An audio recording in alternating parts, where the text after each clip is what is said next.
Okay, now we have to going to start with chapter बेटा। जो हमारा topic last time जहाँ से शुरू कर रहे थे बेटा वहीं से शुरू करते हैं अब, जहाँ से हमने स्किप किया था। तो आज जो हम टॉपिक करने वाले हैं बेटा वो हमारे पास है टाइप्स ऑफ सॉलिड्स। ठीक है बेटा, टॉपिक क्या रहेगा हमारे पास? Types of solids. चलिए शुरू करते हैं। हाँ जी बेटा, देखिए तो कल हमने जो शुरू किया था बेटा दैट इज आयनिक सॉलिड, और आज जो शुरू करेंगे दैट इज कोवलेंट सॉलिड। आप भी जानते हैं बेटा कोवलेंट सॉलिड्स के अंदर जो कंस्टिट्यूएंट पार्टिकल्स होते हैं। नमस्ते बेटा। तो कोवलेंट सॉलिड्स के अंदर बेटा कंस्टिट्यूएंट पार्टिकल्स कौन से होते हैं? एटम्स, और ये एटम्स बिलोंग करते हैं सारे के सारे नॉन मेटल्स को। और बेटा आप भी जानते हो कोवलेंट बॉन्डिंग जब हम बात करते हैं तो कोवलेंट बॉन्ड कब बनते हैं? बाय शेयरिंग ऑफ इलेक्ट्रॉन और ट्रांसफर ऑफ इलेक्ट्रॉन। हाँ जी बच्चों, हाँ जी, बाय शेयरिंग ऑफ इलेक्ट्रॉन। तो बेटा नॉन मेटल्स के अंदर मोस्टली क्या होती है? शेयरिंग ऑफ इलेक्ट्रॉन्स होती है। और कोवलेंट बॉन्ड जो हम बात कर रहे हैं बेटा कोवलेंट सॉलिड, ये हमारे जो सिलेबस में है ये जनरली हमारे पास जो बनाएंगे वो सारे के सारे बनाते हैं बेटा ग्रुप 14 के मेंबर्स, जितने भी हमारे पास ग्रुप 14 के मेंबर्स है। और ग्रुप 14 के मेंबर्स कौन कौन से हैं? कार्बन, सिलिकॉन यानी केमिस्ट्री सर, जर्मेनियम, टिन और लेड। ये जितने भी अपने ऑक्साइड्स बनाते हैं या हाइड्रोक्साइड्स बनाते हैं, ये सारे के सारे क्या फॉर्म करते हैं बेटा? कोवलेंट सॉलिड्स की फॉर्मेशन करते हैं। And in this covalent solids atoms इसके बेटा belongings to non metals are linked together by strong covalent bond. ये एक दूसरे से बेटा स्ट्रॉन्ग कोवलेंट बॉन्ड से अटैच होते हैं। और जब ये एक दूसरे से अटैच होते हैं तो एक लॉन्ग यानी जाइंट मॉलिक्यूल की फॉर्मेशन करते हैं। तो arrangement extended through out the solid forms 3D giant molecules. इसी वजह से बेटा जाइंट मॉलिक्यूल बनाते हैं, इसी वजह से इसको क्या कहते हैं? नेटवर्क सॉलिड्स भी कहा जाता है। क्या कहा जाता है बेटा? Network solids.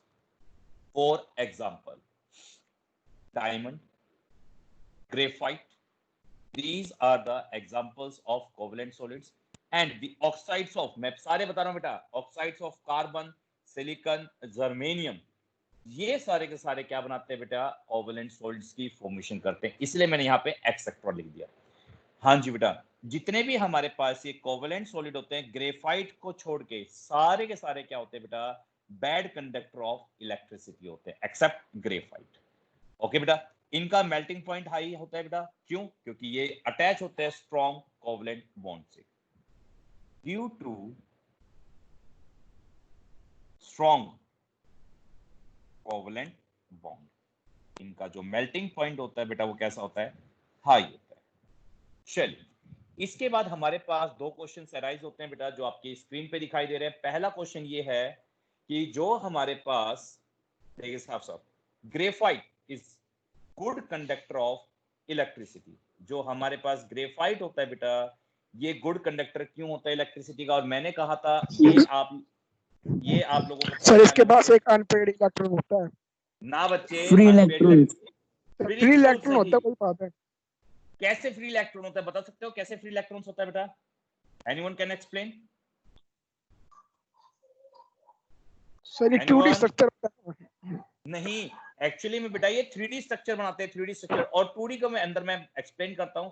ये देखिए, ये स्ट्रक्चर बना के मैं एक्सप्लेन करता हूं। ये देखिए, जो ग्रेफाइट होता है बेटा ये हेक्सागोनल लेयर स्ट्रक्चर्स बनाता है इस टाइप से। और जब ये हेक्सागोनल लेयर स्ट्रक्चर्स की फॉर्मेशन करता है इस टाइप से, देखिए बेटा, तो इसके अंदर एक कार्बन एटम कितने कार्बन से कनेक्ट हो गया? 1 2 3। और आप भी जानते हो कार्बन की जो वैलेंसी होती है वो कौन सी होती है? टेट्राहेड्रल होती है। यानी वैलेंसी कितनी होती है? 4। यानी आउटर मोस्ट शेल में 4 इलेक्ट्रॉन होते हैं इसके पास। बट यहां पे ये कार्बन जो मैंने सर्कल किया, ये कार्बन कितने इलेक्ट्रॉन से कनेक्ट है? कार्बन से कनेक्ट है 3 से। तो एक इलेक्ट्रॉन क्या हो गया? फ्री। और ये फ्री इलेक्ट्रॉन्स क्या करता है बेटा? इलेक्ट्रिसिटी कंडक्ट करता है।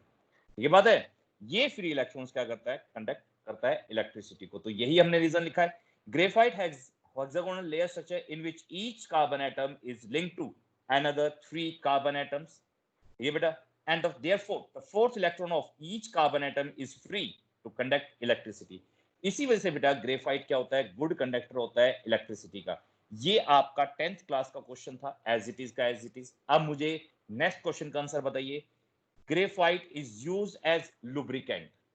ग्रेफाइट लुब्रिकेंट की तरह क्यों यूज होता है, सॉलिड लुब्रिकेंट की तरह? Because of van der Waals force present between the graphite. Sir उसके बिल्कुल बीच में सही। Weak van der Waals force होता है। किसके बीच में हर्ष? मैं अभी इसने बताया क्या नाम है? सर मैं दो नाम उसके क्या कहते हैं वो यूज होते हैं लेयर्स के मशीन बीच में, लेयर्स के बीच में। लेयर्स के बीच में, बिल्कुल। हाँ बच्चे,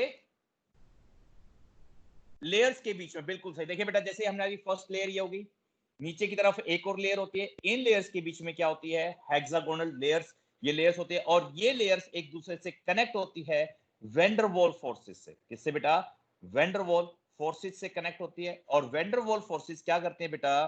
ये इसको एक फ्रिक्शनलेस एक स्लाइड्स करती हैं, ठीक है बेटा? क्या प्रोवाइड करती हैं? फ्रिक्शनलेस सरफेस प्रोवाइड करते हैं। इसी वजह से ये क्या करते हैं? एक दूसरे पे स्लाइड्स करते हैं। हाँ जी बच्चे, एनी डाउट?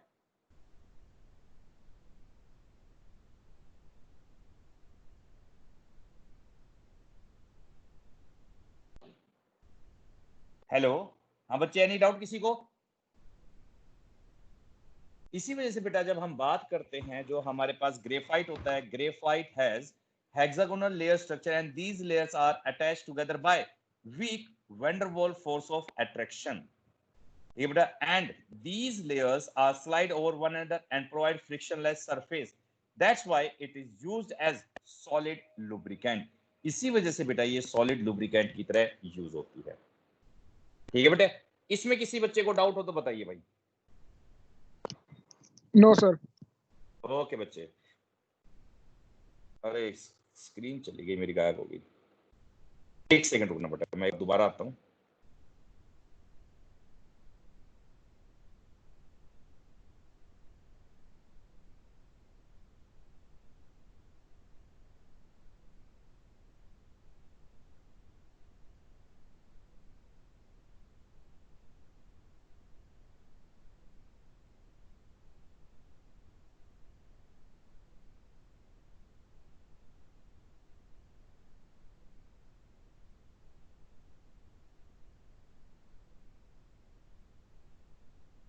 सॉरी बेटा, थोड़ा सा नेट का इशू था, इसी वजह से बेटा मैं इसको नहीं कंटिन्यू नहीं कर पाए हम।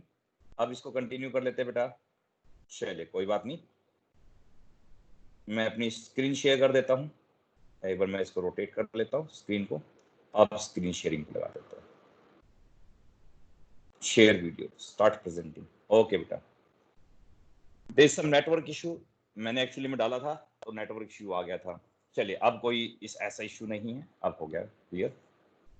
चलो बेटा, अब शुरू करते बेटा। इसी वजह से सॉलिड लुब्रिकेंट की तरह यूज होता है। हाँ जी बेटा, आप देखिए, नेक्स्ट हम बात करते हैं। हमारे पास नेक्स्ट जो सॉलिड होता है, दैट इज कोवैलेंट सॉलिड। देखिए बेटा, कोवैलेंट सॉलिड्स की जब हम बात करते हैं, कोवैलेंट सॉलिड्स में जो कंस्टिट्यूएंट पार्टिकल्स होते हैं, जब हम बात करते हैं, the constituent particles in covalent solids is या आर पॉजिटिवली चार्ज्ड कर्नल्स। देखिए बेटा, आप भी जानते हैं जो न्यूक्लियस होता है वो पॉजिटिवली चार्ज होता है, और इसके चारों तरफ पॉजिटिव चार्ज के तरफ चारों तरफ क्या रिवॉल्व करते हैं? सी ऑफ इलेक्ट्रॉन्स। और ये सी ऑफ इलेक्ट्रॉन्स कैसे होते हैं बेटा? ये फ्री इलेक्ट्रॉन्स होते हैं। कैसे होते हैं? Free electrons. तो यही है बेटा, the constituent particles in metallic solids are positively charged kernels and sea of electrons which are held together by metallic bonds. कौन से बॉन्ड्स बेटा? Metallic bond. और ये सारी की सारी प्रॉपर्टीज कंटेन करते हैं किसकी? मेटल्स की। तो मुझे बताइए आप लोग, कौन कौन सी प्रॉपर्टीज होती है मेटल के अंदर? हाँ भाई, वन बाय वन जल्दी बताओ बच्चे। मेटेलिक के अंदर मैलिबिलिटी। बिल्कुल सही बेटा। पहला जो पॉइंट है डक्टिलिटी। ओके बेटा, एक एक करते हुए हम बात करते हैं। Luster. पहला जो एक एक करते हुए बेटा, देखिए, अरे हाँ हाँ बिल्कुल, एक एक करते हुए बात करेंगे। सबसे पहले METALS, और ये मैंने आपको लास्ट ईयर भी बताया था बेटा। देखिए, जब हम मेटल्स की बात करते हैं, किसकी बात करते हैं बेटा? मेटल्स की बात करते हैं, तो ये जितनी भी प्रॉपर्टीज होती है मेटेलिक सॉलिड में, सारी की सारी प्रॉपर्टीज कंटेन करता है।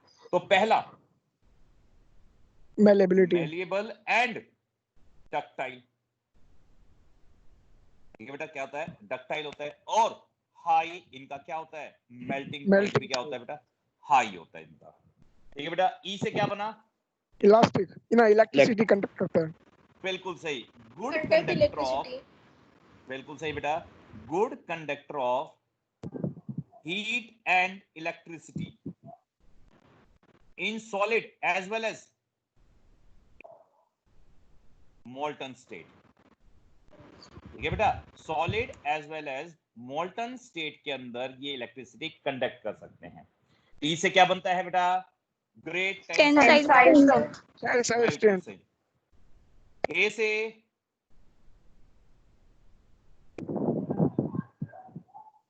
Alloy can be formed. जितने भी हमारे पास मेटेलिक सॉलिड्स होते हैं बेटा, इनके एलॉय बना सकते हैं। एल से क्या बनता है बच्चे? सर लक्ष्यस। बिल्कुल बिल्कुल सही, ये सारे के सारे लक्ष्यरस होते हैं। एस से सोनार। सोनार नहीं, सोनार। बिल्कुल सही, ये सारे के सारे बेटा सोनोरस होते हैं। तो ये सारी की सारी जो प्रॉपर्टीज कंटेन करते हैं दैट आर कॉल्ड मेटल्स। और एग्जांपल क्या हो गया हमारे पास? Cu, Fe and Ag। Okay बेटा, देखिए बेटा नेक्स्ट जो हमारे पास आ गया वो है मॉलिक्यूलर सॉलिड्स। अब जब मॉलिक्यूलर सॉलिड्स की बात करते हैं बेटा, मॉलिक्यूलर सॉलिड्स में कंस्टिट्यूएंट पार्टिकल्स क्या होते हैं बेटा? In the constituent particles in molecular solids are molecules and they are further classified into 3 types. देखिए बेटा कौन से 3 टाइप्स में डिवाइड होते हैं पहले सुनिए। जब हम बात करते हैं, देखो आप भी जानते हो बेटा नेचर के अंदर हमारे पास मोस्टली 2 टाइप्स के कंपाउंड्स होते हैं। एक होता है पोलर, ठीक है बेटा, पोलर मॉलिक्यूल, और दूसरा कौन सा होगा? Non polar. बिल्कुल नॉन पोलर। अब मुझे बताइए which one are the polar molecules? Polar molecules कौन से होते हैं बेटा? ये मैंने आपको 11th क्लास में भी एक्सप्लेन किया था। अब मुझे थोड़ा सा एक्सप्लेन कर दीजिए, फिर मैं आपको कंप्लीट एक्सप्लेनेशन करा देता हूं बेटा। हाँ जी बच्चों, पोलर मॉलिक्यूल्स कौन से होते हैं?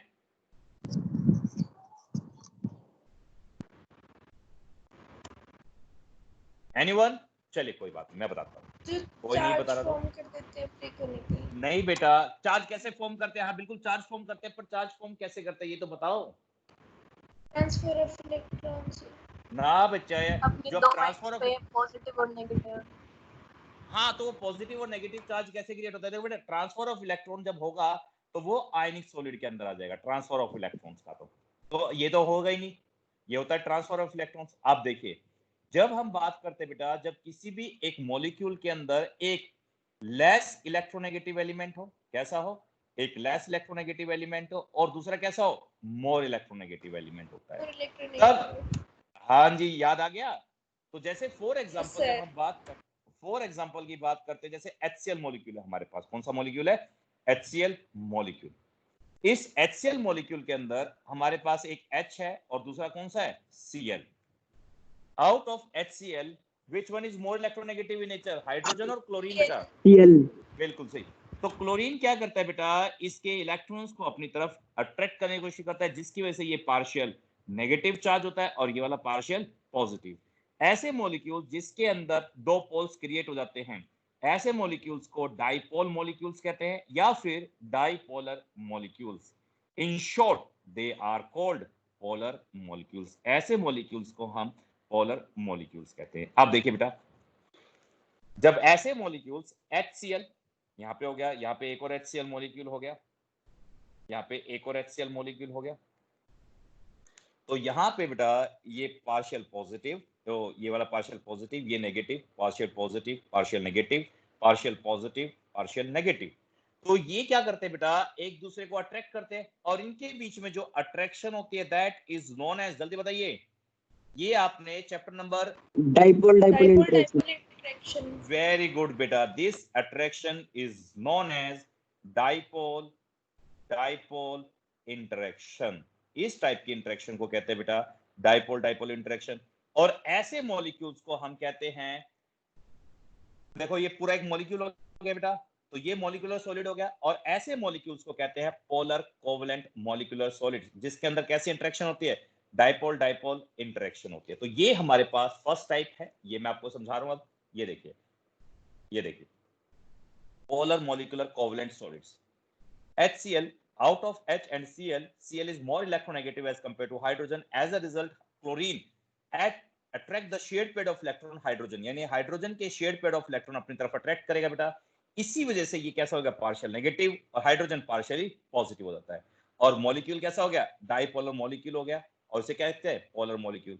तो इनके बीच में जो अट्रैक्शन होगी, अट्रैक्शन होते हैं, that is known as dipole dipole interaction. तो यही हमने हेडिंग लिखी है बेटा। क्या हेडिंग लिखी, देखिए, the constituent particles in the polar molecular covalent solids are atoms which have a difference in the electronegativity like HCl, HBr, Hi, SO2 and held together by dipole dipole interaction. अब next question, Priyanka बेटा, प्रियंका है इस बार? Yes, sir. Okay, Priyanka, they are good conductor of electricity or bad conductor of electricity in solid or gaseous phase. यहाँ पे मैं word use करा है in solid और gaseous phase के अंदर। क्या ये गुड कंडक्टर होंगे, बैड कंडक्टर होंगे इलेक्ट्रिसिटी के? टेल मी।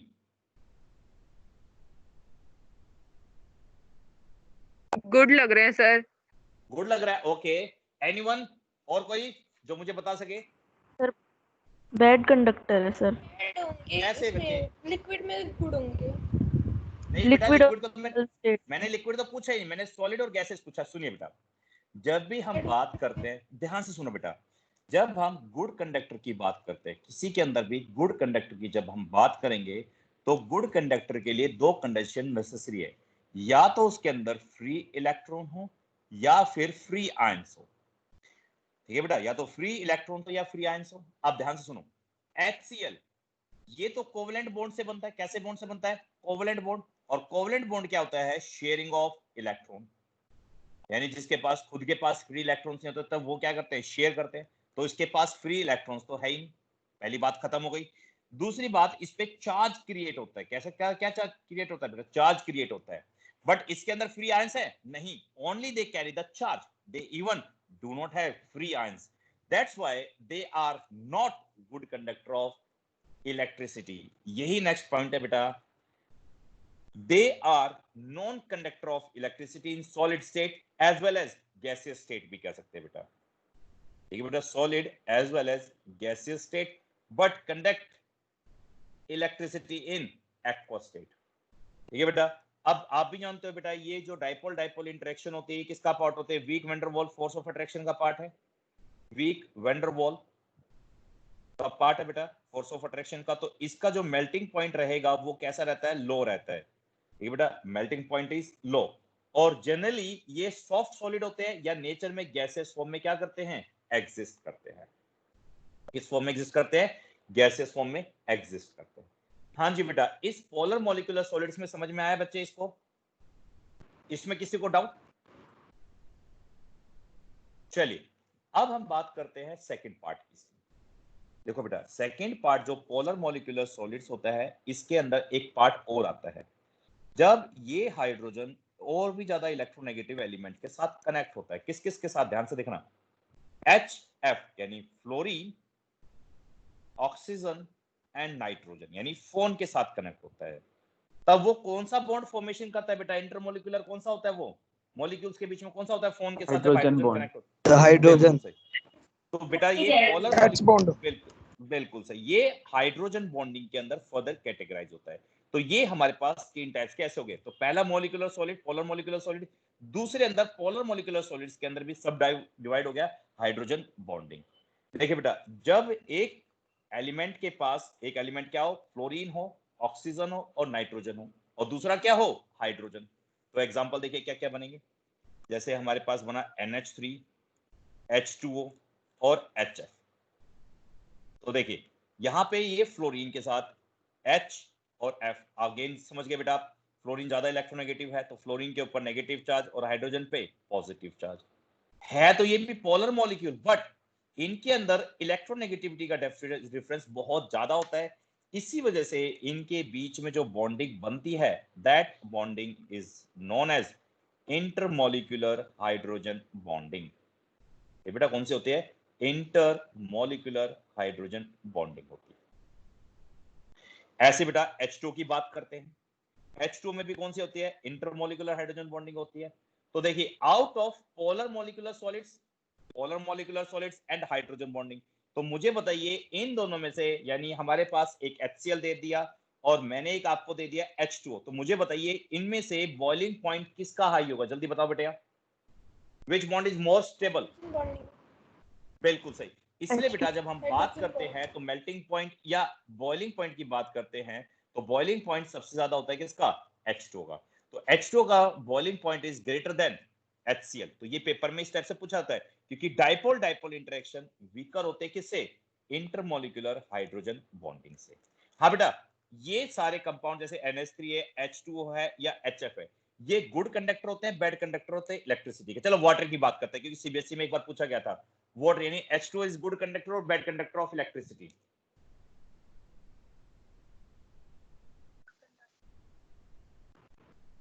Conductor. नहीं, मेरे को सिर्फ कंडक्टर सुना, गुड और bad.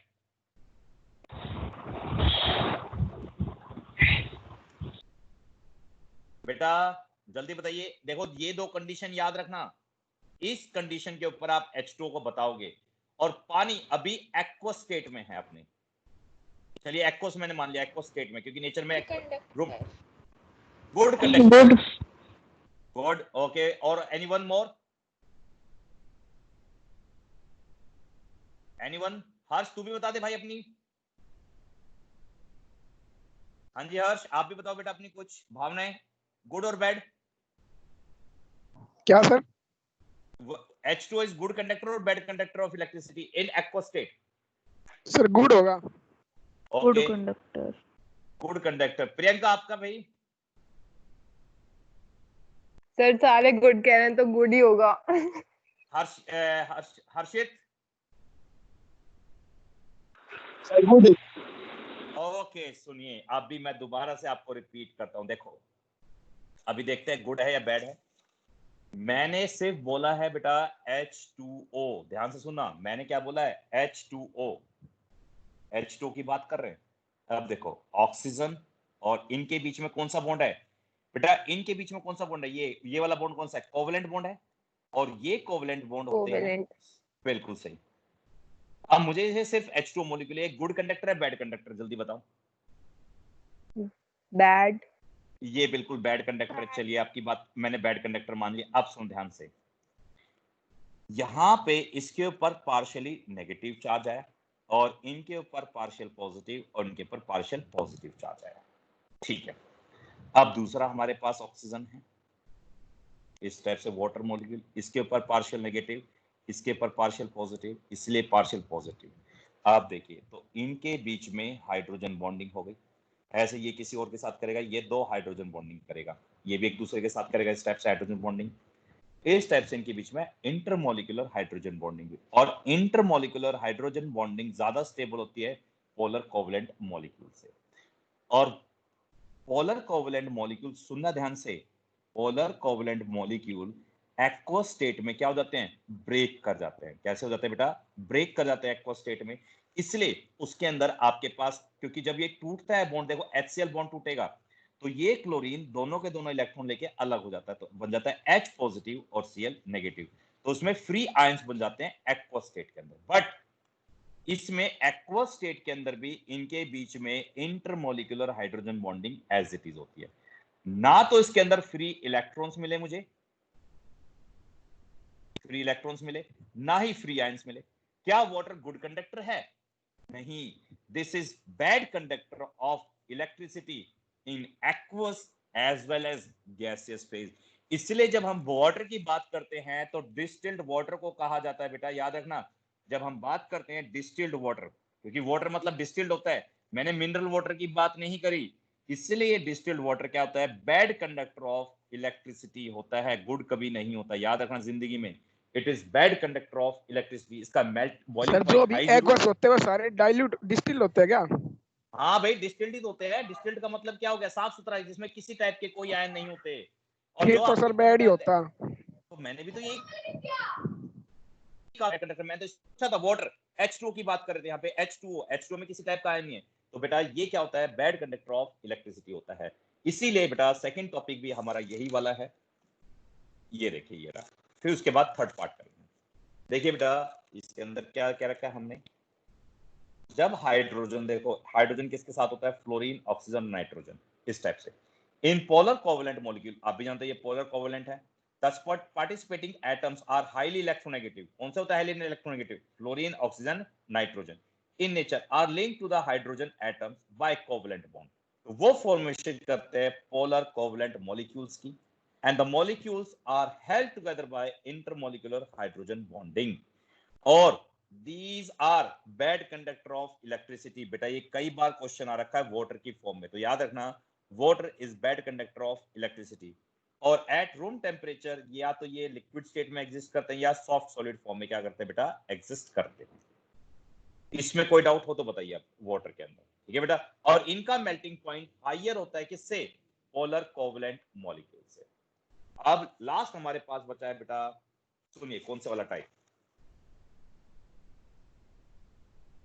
Non polar molecules. Non polar molecules कैसे होते हैं बेटा, जिसमें दोनों के दोनों या तो लेस इलेक्ट्रोनेगेटिव होंगे या दोनों की इलेक्ट्रोनेगेटिविटी का जो डिफरेंस होगा वो क्या होगा, नेग्लिजिबल होगा।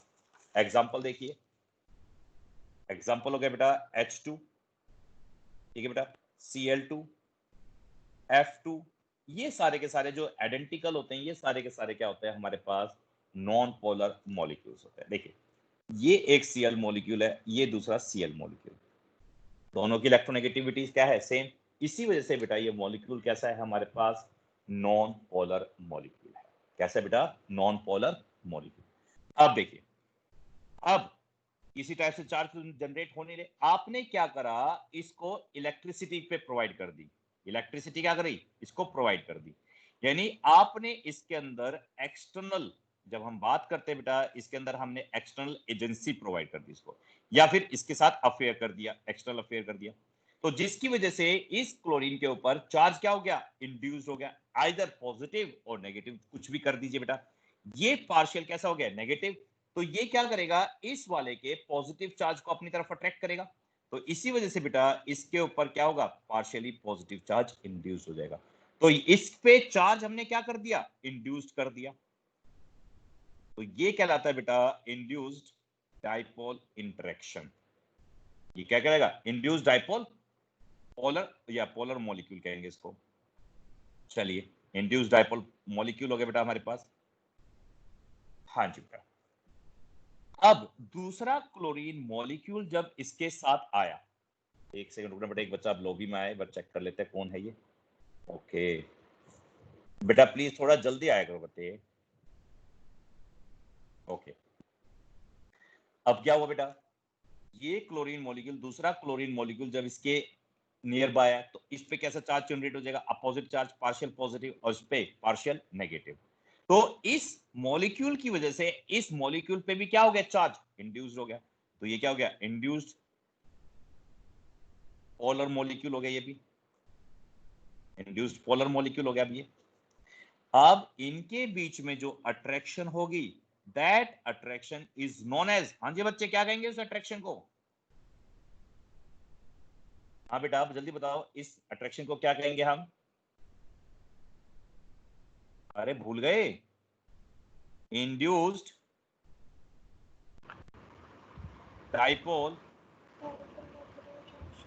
इंड्यूस्ड डाइपोल इंटरेक्शन, और that scientist who discovered this force is called London force, और ये सबसे वीकेस्ट फोर्स होता है, और इसका दूसरा नाम होता है बेटा डिस्पर्जन फोर्स।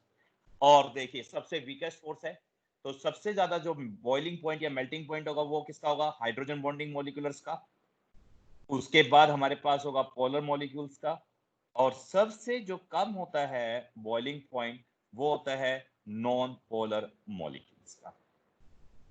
ये बेटा ये हमने बता दी स्ट्रेंथ के बेसिस पे, स्ट्रेंथ, अब स्ट्रेंथ आ गया तो इसमें हमारे पास क्या आ गया, बॉइलिंग पॉइंट भी कह सकते हो, ठीक है बेटा। अब बताइए गुड कंडक्टर होंगे बैड कंडक्टर होंगे इलेक्ट्रिसिटी के, अगेन आप जानते हो बेटा चार्ज हमने खुद इंड्यूस करे हैं, तो ये तो जैसे ही चार्ज हम ये एक्सटर्नल अफेयर हटा लेंगे तो वैसे भी क्या हो गए, ये चार्ज क्या हो जाएगा, हट जाएगा इसके ऊपर से, तो ये कैसे हो गए, नॉन पोलर, और नॉन पोलर के अंदर ना तो फ्री आयंस हो गए ना फ्री इलेक्ट्रॉन्स, अगेन क्या हो गए, ये बैड कंडक्टर ऑफ इलेक्ट्रिसिटी होते हैं बेटा, ठीक है। तो ये हमारे पास कहलाता है नॉन पोलर मॉलिक्यूलर सॉलिड्स। तो देखिए बेटा, यही हमारे पास नेक्स्ट है non polar molecular solids. Non polar molecular solids generally जो होता है बेटा, ये ऐसे मॉलिक्यूल्स के अंदर मिलता है जो कैसे होते हैं, नॉन पोलर इन मॉलिक्यूल्स होते हैं। ठीक है बेटा, तो ये देखो H2, Cl2, F2, Br2 noble gases, ये हमने बता दिया बेटा, आपको एक्सप्लेन किया पूरा पूरा। और ये नेचर में सबसे वीकेस्ट होते हैं। तो इसके अंदर हम क्या लिखेंगे बेटा, the constituent particles in the solids are independent और द डिस्क्रीट मॉलिक्यूल्स, या तो इंडिपेंडेंट होंगे लाइक नोबल गैसेस, या डिस्क्रीट होंगे। डिस्क्रीट मतलब जैसे हमारे सिंबल हो गए जैसे H2, Cl2, F2, इस टाइप से डिस्क्रीट मॉलिक्यूल होंगे। In the atoms and held together bye covalent bond, तो इनके बीच में जो बॉन्डिंग होती है बेटा, कोवेलेंट बॉन्डिंग होती है। और these solids are held together by London force, दूसरा नाम क्या होता है, डिस्पर्जन फोर्स। ठीक है बेटा, and they are quite soft solid, और इन द गैसेस स्टेट में क्या करते हैं, एग्जिस्ट करते हैं। इनका मेल्टिंग पॉइंट हो बेटा, बॉइलिंग पॉइंट हो, सबसे पुअर होता है, lower than polar molecular solids. Again these are bad conductor of electricity. बेटा ये कैसा होता है, बैड कंडक्टर ऑफ इलेक्ट्रिसिटी होता है। चलिए, इसमें कोई डाउट बेटा? तो यही हमने लिखा। तो सबसे ज्यादा जो मेल्टिंग पॉइंट होगा या बॉइलिंग पॉइंट है वो किसका होगा, हाइड्रोजन बॉन्डिंग का, फिर पोलर मॉलिक्यूलर, और सबसे कम होता है non polar molecular solids. Next हमारे पास आता है बेटा यूनिट एंड क्रिस्टल लैटिस। चलिए, ये हमारे पास नेक्स्ट टॉपिक है, यूनिट एंड क्रिस्टल लैटिस की बात करते हैं। आप सुनो बेटा, ध्यान से देखिए इसको, यूनिट एंड क्रिस्टल लैटिस की जब हम बात करते हैं,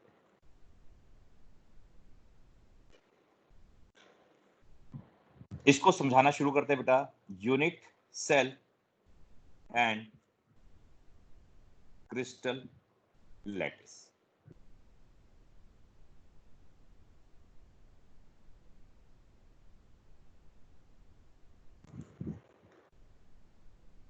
ओके बेटा, प्रियंका बेटा माइक ऑन करना थोड़ी देर के लिए।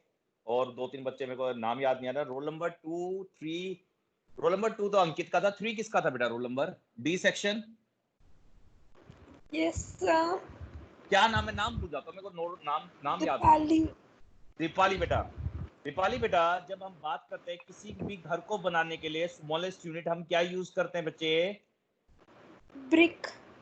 ब्रिक यूज करते हैं। ऐसे बेटा जो हमारे पास जब किसी भी एक क्रिस्टल को बनाते हैं, जब किसी भी एक क्रिस्टल को बनाते हैं तो उसमें जो स्मॉलेस्ट यूनिट होती है that is called unit cell.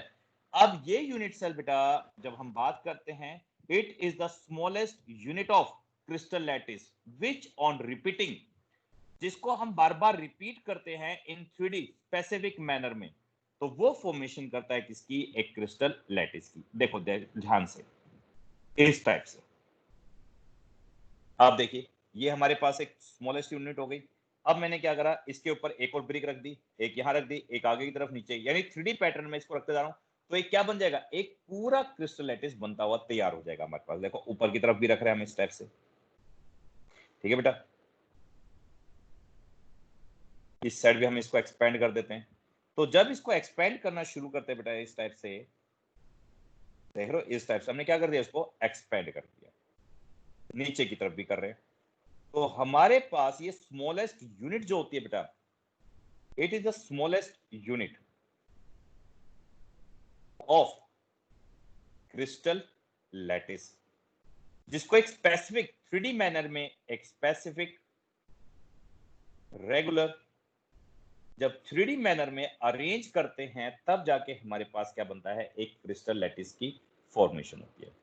और बेटा on the basis of 6 parameters, 6 parameters का मतलब क्या हो गया, यानी इस क्यूबिक जब यूनिट सेल की बात करते हैं, इसके 6 पैरामीटर्स होते हैं, और इस 6 पैरामीटर्स के बेसिस पे हम यूनिट सेल को डिफरेंट पार्ट्स में कैटेगराइज कर सकते हैं। तो सुनिए, ऐसे कौन से 6 पैरामीटर्स हैं?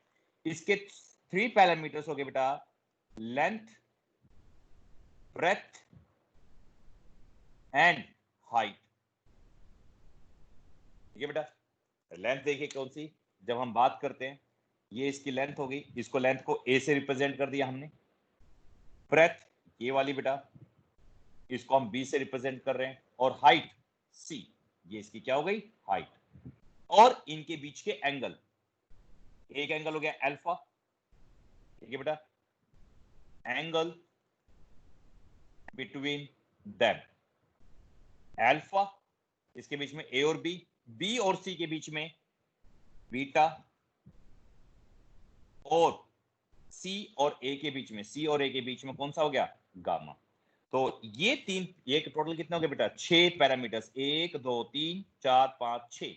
तो इन पैरामीटर्स के बेसिस पे हम यूनिट सेल को डिफरेंट डिफरेंट पार्ट्स में कैटेगराइज कर सकते हैं। जैसे फॉर एग्जांपल, आपने मैथ बहुत अच्छी तरह पढ़ी है बेटा, आप देखिए जैसे हम बात करते हैं जब हमारे पास a = b = c होता है, ठीक है बेटा, सारी साइड्स इक्वल है, अल्फा = बीटा = गामा = 90 डिग्री। तो ऐसे बेटा, ऐसी 3D अरेंजमेंट को क्या कहेंगे हम, ये तो आपने वेक्टर में भी पढ़ रखा है, 3D में भी पढ़ रखा है। हाँ बच्चे, क्या कहेंगे, क्यूब। तो ऐसे बेटा यूनिट सेल को हम कहते हैं क्यूबिक यूनिट सेल। क्या कहते हैं, cubic unit cell. Any doubt बेटा? अब इस क्यूबिक यूनिट सेल के मुझे बताइए, आप वापस इसके ऊपर आते हैं, इस क्यूबिक यूनिट सेल के कितने एजेस होते हैं, बताइए बेटा कितने एजेस होंगे इसके अंदर। एज का मतलब है ये इस टाइप से कितनी साइड होगी क्यूब के अंदर, 12। Very good. कॉर्नर्स कितने होते हैं बेटा, कॉर्नर्स ये वाले कॉर्नर्स की बात कर रहा हूं, वेरी गुड, 8 होते हैं। और फेसेस कितने होते हैं इसके अंदर, 6। बिल्कुल सही भाई, मेरे को ज्यादा दिक्कत नहीं आएगी आप लोगों को समझाने के लिए, बिल्कुल सही। इस टाइप से बेटा हम यूनिट सेल को कैटेगराइज करते हैं डिफरेंट टाइप्स में। तो देखिए कैसे कैसे कर सकते हैं। हाँ भाई, ये अच्छी तरह डायग्राम बना रखा है मैंने। तो ये लिखते हैं बेटा, 8 is the smallest but complete unit in space lattice which on arranging 3D specific arrangement में पैटर्न में forms a crystal lattice। इस टाइप से बेटा देखिए, ये हमने दिखा जैसे NaCl को अरेंज करके दिखा दिया। इसके 6 पैरामीटर्स होते हैं, ABC and angle between them. ABC हो गया बेटा, और अल्फा बीटा गामा उसके एंगल्स हो गए। अभी हमने यही बताया, एजेस हमारे पास 12 होते हैं, कॉर्नर्स होते हैं 8 होते हैं। On the basis of 6 parameters हम यूनिट सेल को बेटा 14 यूनिट सेल्स में डिवाइड करते हैं, और इन 14 लैटिस यूनिट सेल को discovered by the scientist known as Bravais, और उसी के नाम पे हम इसको डिफाइन करते हैं, ब्रेविस लैटिस के नाम से जानते हैं बेटा।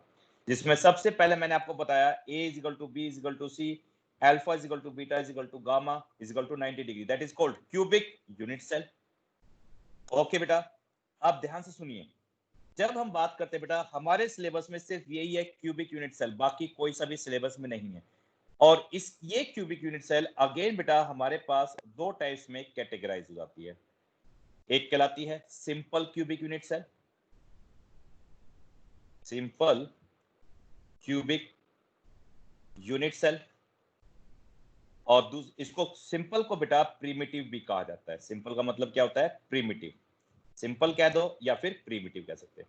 और दूसरा हमारे पास होता है non primitive cubic unit cell.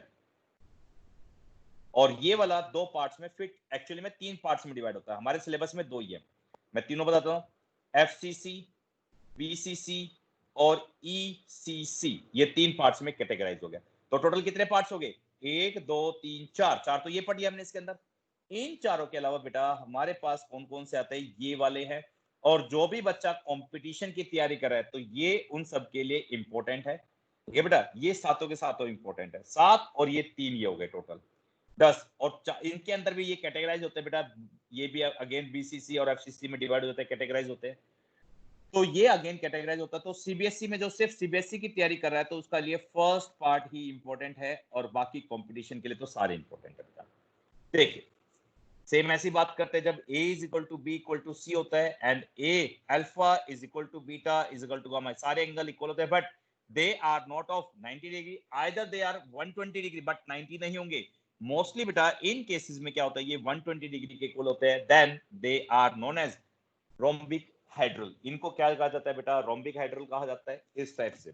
Next जब हमारे पास होता है A is not equal to B is not equal to C, alpha is equal to beta equal to gamma, इस टाइप की शेप को कहा जाता है बेटा ऑर्थोगोनल शेप। हाँ जी बेटा, ये देखिए ऑर्थोरोम्बिक भी कहा जाता है बेटा, ये देखिए इस टाइप से होती है ऑर्थोरोम्बिक, ये देख रहे हो, जिसमें A B और ये देख रहे हो साफ साफ ये C, देख रहे हो बेटा, इसमें ए यानी ये जो ए है नॉट इक्वल टू बी, ये ए, ये बी और सी, ये तीनों के तीनों इक्वल नहीं होते, बट ये सारे एंगल कितने के हैं आपके पास 90 डिग्री के। ठीक है बेटा, जब a is not equal to b is not equal to c, alpha is equal to beta is equal to gamma, then it is known as orthorhombic. ठीक है बेटा, नेक्स्ट हमारे पास क्या आता है, टेट्राहेड्रल। देखिए टेट्राहेड्रल की बात करते हैं, ये देख रहे हो a और b दोनों इक्वल है but not equal to c, और सारे एंगल कितने के आप देख रहे हो 90 डिग्री के सारे angle. a is equal to b not equal to c, alpha is equal to beta is equal to gamma. ठीक है बेटा, 90 डिग्री के होते हैं, तो then they are known as tetrahedral. तो लास्ट आपके पास जो हम बात करते हैं मोनोक्लिनिक। मोनोक्लिनिक में देखिए बेटा a is not equal to b, और ये सारे के सारे एंगल कितने के नहीं, देखो a is not equal to b, और इनके बीच का जो एंगल है क्या ये 90 डिग्री है, नहीं, तो इसलिए कहते हैं बेटा alpha and gamma are 90 degree but beta is not equal to 90 degree. तो ये आपके पास कौन सा आता है बेटा, मोनोक्लिनिक आता है। ये बेटा इस टाइप से ये शेप सिर्फ हमारे सिलेबस में कौन सी है, सिर्फ हमारे सिलेबस में क्यूबिक यूनिट सेल है, जिसमें a is equal to b is equal to c होता है, alpha is equal to beta is equal to gamma equal to 90 degree. दो शेप और आपको मैं दिखा देता हूं बेटा, फिर उसके बाद हम इस टॉपिक को, यही शेप कौन कौन सी है आपके पास। अब ये देखिए नेक्स्ट, क्योंकि बेटा ये स्ट्रक्चर क्योंकि सिलेबस में नहीं है इसलिए मैं आपको ये देखिए, ये रोम्बियाहेड्रल जिसमें देखिए बेटा a is equal to b equal to c, देख रहे हो बेटा, बट ये सारे के सारे एंगल 120 डिग्री पे होते हैं, इसलिए नॉट इक्वल टू 90 डिग्री। ठीक है बेटा, तो इसको क्या जाता है रोम्बिक हेड्रल। ट्राइक्लिनिक, देखिए ट्राइक्लिनिक में a is not equal to b not equal to c, तीनों एंगल इक्वल नहीं होते, और alpha is not equal to beta, देख रहे हो 90 डिग्री नहीं है सारे के सारे, ये 120 डिग्री पे बैंड होते हैं, इनके बीच में बेटा 120 डिग्री का बैंड होता है, अल्फा और बीटा में 120 डिग्री होते हैं, और गामा आपका 120 से स्लाइटली ग्रेटर होता है, 130 और 140 के बीच में होता है बेटा, ये कहलाता है ट्राइक्लिनिक। ठीक है बेटा, और लास्ट जो आपके पास है दैट इज कॉल्ड हेक्सागोनल। अब हेक्सागोनल में देखिए a और b दोनों तो ये इक्वल हैं, देखिए जब हम बात करते हैं a और b इक्वल है but not equal to c, c देख रहे हो बहुत बड़ा है बेटा, तो ये अल्फा और बीटा इसके अंदर क्या होता है 90 डिग्री, और गामा कितना होता है 120 डिग्री, तो and it is known as hexagonal cubic unit cell. हाँ जी बेटे, अब इसमें कोई डाउट हो तो बताइए, क्योंकि शेप आपके पास सिर्फ सीबीएसई में एक आने वाली है, कौन कौन, सिर्फ एक ही आएगी, कौन सी है वो हमारे पास, a equal to b is equal to c, alpha is equal to beta is equal to gamma 90 degree, सिर्फ हमारे सिलेबस में यही शेप है, बाकी कोई शेप नहीं है। ठीक है बच्चे, तो इसी को कंटिन्यू कराते बेटा, तो इसके अंदर सबसे पहला हमारे पास है सिंपल क्यूबिक यूनिट सेल, और it is known as primitive unit cell. ठीक है, तो देखो, हाँ बच्चे बोलो। सर आपने लिख रखा है 14 यूनिट सेल, लेकिन इसके पार्ट 7 लिख रखे हैं। हाँ बेटा देखो, ये 14 टोटल कैसे? नहीं समझे, देखो बेटा, जैसे हम बात करते हैं ऑर्थोरोम्बिक अगेन 2 टाइप्स में डिवाइड हो गया, ये रोम्बिक कितने में हो जाता है, ये वन पार्ट इसका अगेन वन पार्ट में डिवाइड हो गया, ट्राइक्लिनिक के दो पार्ट्स अलग से हैं, ये फर्दर डिवाइड हो रहे बेटा, तो इनको देखो, इनको कैटेगराइज करते हैं, देखो इसको ना पढ़ के फिर हम क्या करेंगे, क्यूबिक एक तो सिंपल 1 2 और 3 इसके स्टडी करें, 4 5 6 7 8 ऐसे बेटा, इसके भी 2 होते हैं, 9 10 11 और उसके 12 और इसका सिर्फ 1 होता है 13, ऐसे 13 करते हुए इसका 14, टोटल ऐसे करते हुए हम क्या करते हैं, टोटल 14 काउंट करते हैं बेटा। तो मैंने क्या कहा, सिर्फ हमारे सिलेबस में ये क्यूबिक यूनिट सेल है, बाकी किसी का भी नहीं है। ठीक है बच्चे, ठीक है बेटा, ओके बेटा, तो सबसे पहले हम बात करते हैं बेटा, मैंने कहा क्यूबिक यूनिट सेल, ये क्यूबिक यूनिट सेल हमारे पास दो पार्ट्स में डिवाइड होती है। तो पहला होता है बेटा हमारे पास सिंपल क्यूबिक यूनिट सेल, और सिंपल क्यूबिक यूनिट सेल को आप एक दूसरा नाम भी मैंने आपको बताया था, that is also known as primitive unit cell. देखो बेटा, ये मैं क्यूब बनाने वाला हूं, अब बेटा लेंथ और ब्रेथ हमारी सेम नहीं होगी क्योंकि रफली डायग्राम बना रहे हैं, जब आप उसमें बुक में देखा था तो इनके डायग्राम लेंथ ब्रेथ और हाइट दोनों तीनों सेम थी, आप कर सकते तो स्केल की हेल्प से बना लेना, बट टाइम कंज्यूमिंग है वो वाला। आप देखो बेटा, जब हम बात करते हैं सिंपल क्यूबिक यूनिट सेल कब कहते हैं बेटा, जब एटम्स कहां प्रेजेंट होते हैं, only on the corners of the cubic unit cell, जब एटम्स सिर्फ कहां प्रेजेंट होते हैं बेटा, कॉर्नर्स पे प्रेजेंट होते हैं, और टोटल कॉर्नर्स कितने होते हैं हमारे पास 8। then the cubic unit cell is known as primitive unit cell और simple cubic unit cell कहा जाता है बेटा उसको। तो ये हमारे पास कौन सा हो गया? Simple cubic unit cell. इसमें किसी को डाउट बेटा? हाँ जी बच्चे, कोई डाउट? चलिए, इसके बाद हम बात करते हैं बेटा, हमारे पास आता है नॉन प्रिमिटिव। बेटा जहां पे प्लीज कोई भी डाउट हो तो मुझे बता देना। Non primitive unit cell, non primitive unit cell. आगे बेटा, जब हम नॉन प्रिमिटिव की बात करते हैं तो ये कैटेगराइज होता है दो पार्ट्स में। एक होता है हमारे पास बीसीसी और एक होता है बेटा एफसीसी, और तीसरा भी मैंने आपको बताया था, एक होता है ईसीसी। ये तीन पार्ट्स में जाता है। तो सबसे पहले हम बात करते हैं बेटा बीसीसी की। बीसीसी का मतलब क्या है? Body centred cubic unit cell. हाँ जी बेटा, तो देखिए इसके अंदर एटम्स कॉर्नर के अलावा कहां प्रेजेंट होगा? जैसे नाम सजेस्ट कर रहा है बेटा। हाँ भाई, कॉर्नर्स के अलावा सेंटर पर। किसके सेंटर पे बेटा? सेंटर क्यूब पे।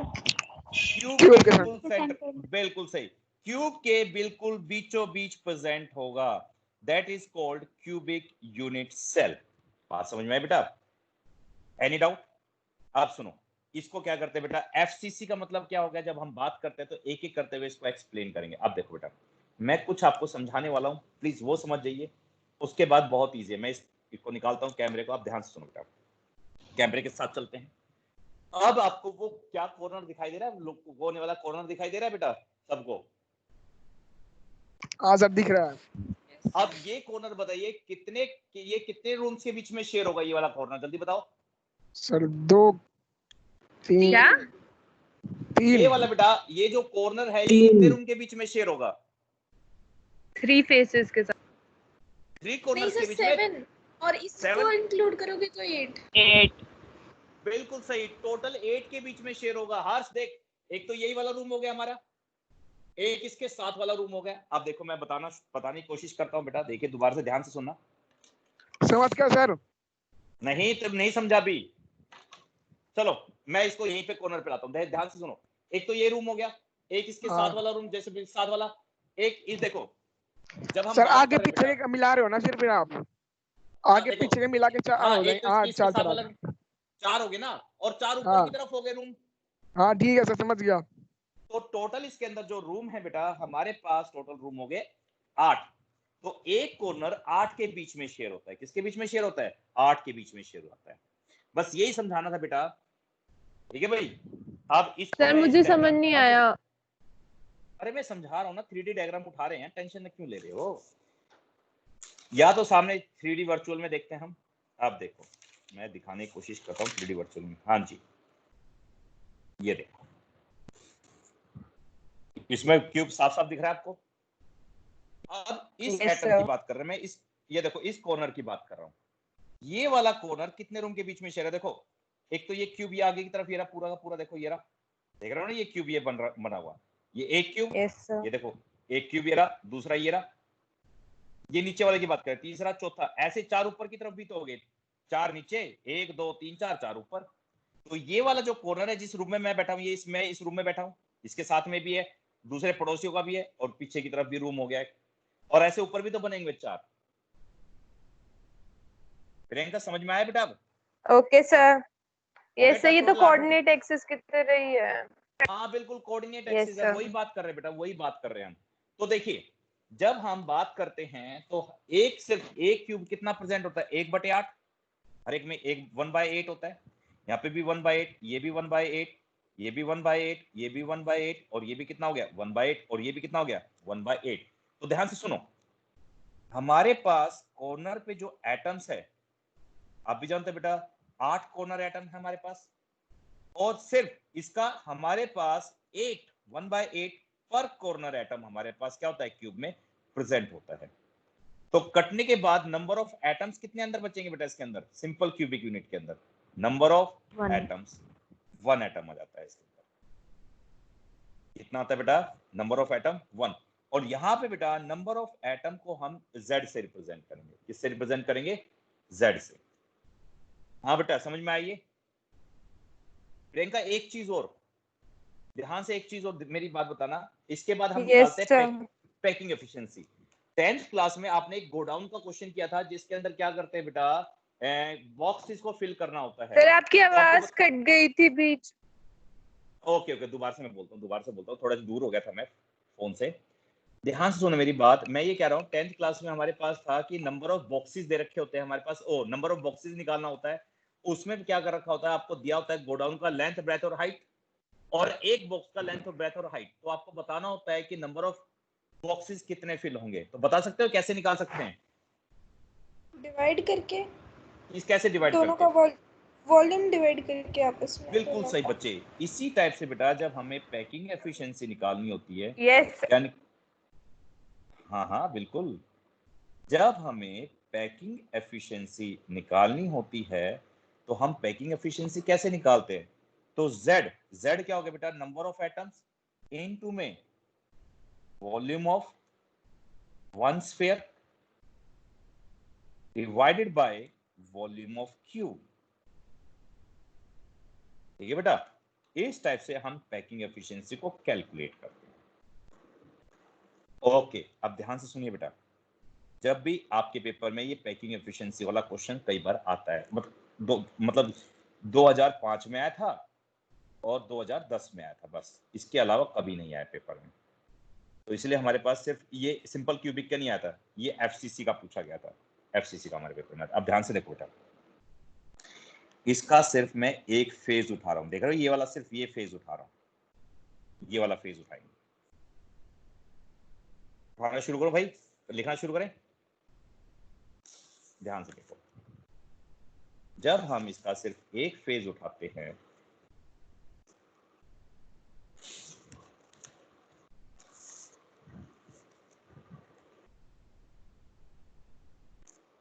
हेलो, हाँ जी बच्चे दिखाई दे रहा है? हाँ जी सर। ओके बेटा, देखो मैं सिर्फ इसका एक फेज उठा रहा हूँ। इस फेज में एक्चुअल में क्या होता है बेटा, ये जो एटम्स होते हैं एक दूसरे के साथ क्या होते हैं, अटैच होते हैं। देखो किस टाइप से, ऐसे, एक एटम ये रहा, दूसरा एटम ये रहा, तीसरा और ये चौथा। इसमें बेटा हमने अटैच करके क्यों नहीं दिखा रखा? यदि मैं अटैच करके दिखाता तो पीछे वाले एटम्स को इजीली हम एक्सप्लेन नहीं कर पाते, दिखा ही नहीं पाते। इसलिए क्या कर दिया मैंने, इसको छोटा छोटा बना दिया, बट जब इसको बड़े बड़े बनाएंगे तो ये एटम्स एक दूसरे के साथ इस टाइप से कनेक्ट होते हैं, और इस टाइप से बेटा ये कनेक्ट हो गए, ये इस टाइप से क्या होते हैं, इस टाइप से कनेक्ट होते हैं। एनी डाउट बेटा? ये सिर्फ मैंने ये फ्रंट वाला फेज उठाया, ये वाला जिसमें सिर्फ 4 एटम मैंने आपको दिखा दिया। अब देखो बैक साइड के तो दिखा ही नहीं सकता ऐसे करते हुए, हम बैक साइड के कैसे दिखाएंगे?